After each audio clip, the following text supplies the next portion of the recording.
మనసు అలజడిగా ఉన్నప్పుడు ఏ శబ్దం మనసుని శాంతి వైపు నడిపిస్తుందో తెలుసా? ఓం నమః శివాయ, ఓం నమః శివాయ, ఓం నమః శివాయ. 5 అక్షరాలు, పంచభూతాలు, ప్రపంచాన్ని నడిపించే శివతత్వం ఈ మంత్రం.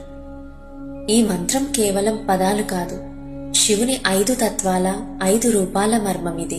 ఓం అంటే సృష్టి, స్థితి, లయల మూలధ్వని. దీనితో మన ఆత్మ శివ చైతన్యంలో లీనమవుతుంది. నా అంటే భూమి తత్వం, కాంచీపురంలోని శ్రీ ఏకాంబరేశ్వర స్వామి రూపం. ఇది స్థిరత, సహనం, అహంకార నిర్మూలనను సూచిస్తుంది. మా అంటే